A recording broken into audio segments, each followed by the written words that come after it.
पंजाब के लुधियाना जंक्शन से शाहिद एक्सप्रेस गोरखपुर की तरफ आ रही थी। सभी यात्री खुश थे क्योंकि वह अपने घर वापस आ रहे थे।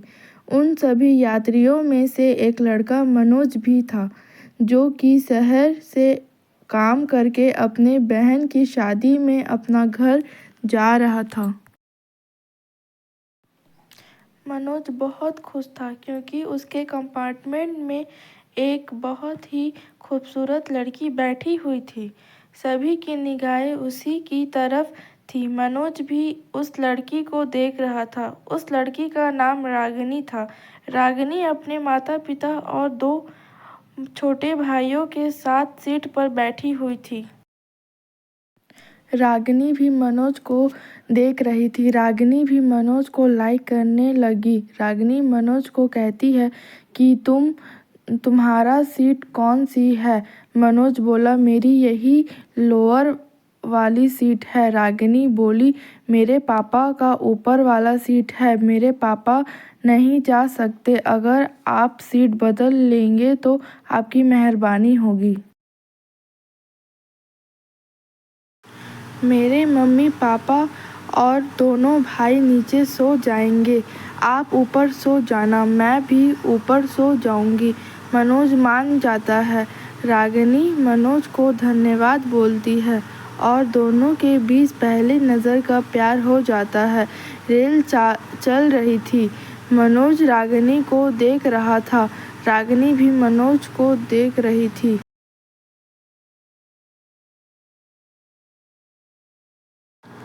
मनोज थोड़ी देर में बाथरूम की तरफ चला गया। कुछ देर बाद रागिनी भी चली गई। रागिनी को देख मनोज खड़ा हो गया।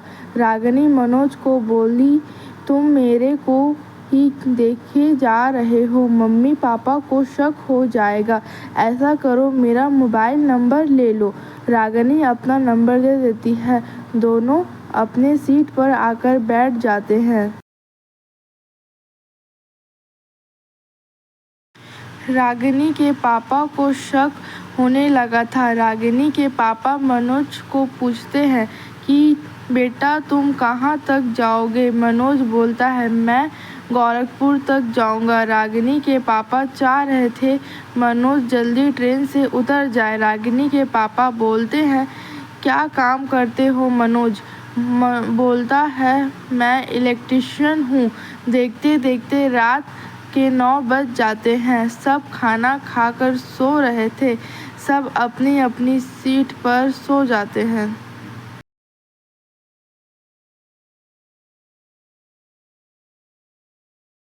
रागिनी और मनोज दोनों ऊपर सो जाते हैं। दोनों एक दूसरे के आमने सामने होते हैं। दोनों के आंखों में नींद गायब हो गई थी। दोनों एक दूसरे से प्यार भरी बातें कर रहे थे। दोनों व्हाट्सएप पर बात कर रहे थे। रागिनी पूछती है कि तुम कहाँ के रहने वाले हो? मनोज का गांव रागिनी के गांव से 10 किलोमीटर ही दूर था। रागिनी और ज़्यादा खुश हो जाती है। मनोज कहता है, रागिनी तुम मेरे सीट पर आ जाओ। रागिनी बोलती है, पागल हो क्या? सामने वाली सीट पर 2 अंकल बैठे हैं, हमें ही देख रहे हैं। किसी को पता चल गया तो? मनोज जिद करने लगता है। रागिनी बोलती है, मैं नीचे चली जाऊंगी। मनोज बोलता, ठीक है। देखते देखते दोनों सो जाते हैं। सुबह होती है। दोनों उठते हैं। मनोज देखता है कि उसका बैग गायब हो गया है। मनोज का होश उड़ गया था क्योंकि उसके बैग में उसकी बहन के शादी के लिए 2 लाख गहने रखा था। रागिनी को भी दुख हो रहा था। मनोज काफ़ी उदास हो जाता है। मनोज के पास और पैसे नहीं थे।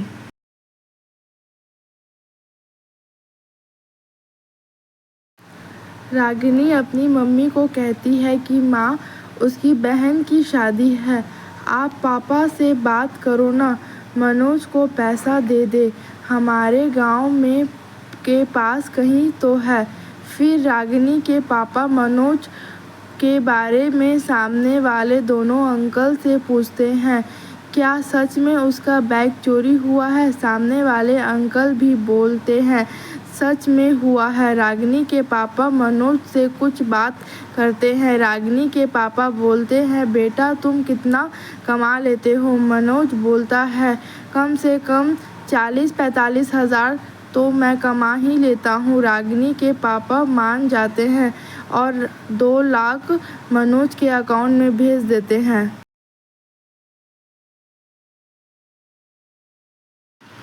मनोज रागिनी को धन्यवाद बोलता है और अपने बहन की शादी में आने के लिए बोलता है। रागिनी मान जाती है और बोलती है, ठीक है मैं आऊँगी। ट्रेन अपने स्टेशन पर रुक जाती है। मनोज अपने घर और रागिनी अपने परिवार वालों के साथ अपने घर चली जाती है। कुछ दिन बाद रागिनी मनोज की बहन की शादी अपने परिवार के साथ जाती है। रागिनी को मनोज का परिवार काफ़ी पसंद आता है और कुछ दिनों में मनोज और रागिनी का प्यार बहुत बढ़ जाता है। रागिनी के परिवार को मनोज काफ़ी पसंद आने लगता है। कुछ दिन बाद दोनों की शादी हो जाती है। दोस्तों, ये कहानी आपको कैसी लगी कमेंट करके ज़रूर बताएं और इसी तरह की कहानी के लिए हमारे YouTube चैनल को सब्सक्राइब करें। धन्यवाद।